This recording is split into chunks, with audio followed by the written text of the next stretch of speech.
La chanteuse de 56 ans en a vécu des choses au cours de sa carrière. Après la sortie de La Boum en 1980, Sophie Marceau part en voyage en Grèce avec un célèbre chanteur français très en vogue à l'époque.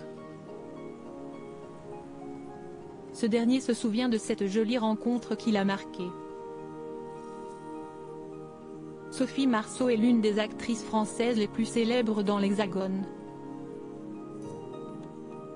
Elle se fait remarquer dès l'âge de 13 ans dans le film La Boum de Claude Pinoteau Siesti la consécration. Les magazines la veulent tous dans leur page comme Paris Match, en 1981.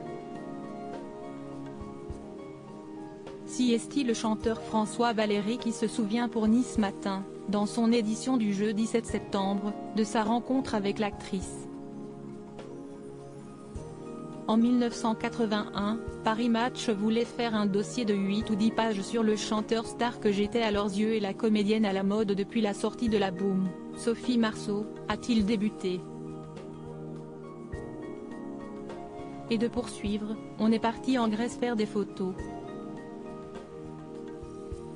Le chanteur se souvient de ce jour où sur la plage, il fait une proposition qui n'est à l'origine pas très sérieuse.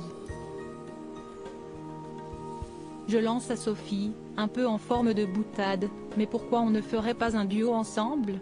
S'est-il rappelé. François qui n'avait pas de grands espoirs est surpris par la réponse rapide de l'actrice.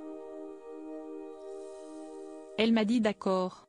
J'ai alors eu l'idée de cette romance très fleur bleue entre un professeur d'anglais et son élève, Dreamin' Blue. J'en ai parlé à Pierre Delano et le disque a fait un carton immédiat, a-t-il confié.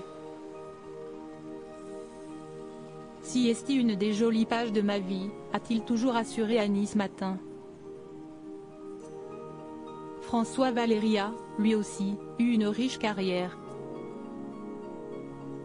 Tout du long de cette dernière, il a alterné les succès.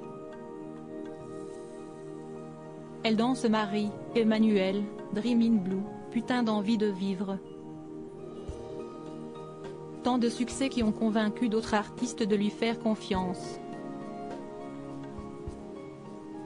Il y a notamment Dalida, Patrick Fiori, Hervé Villard mais aussi Michel Thor, pour qui il a composé la chanson Emmène-moi danser ce soir, très grand succès de la chanteuse. On retrouve aussi François Valéry derrière des chansons de films comme Dans un été d'enfer, Les Grandes Marées mais aussi Les Filles du Lido.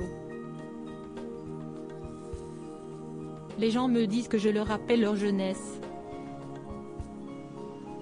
Ils me mettent dans la catégorie des Joe Dassin, Claude François, de tous ces gens qui ont fait rêver dans les années 1970, 1980, 1990.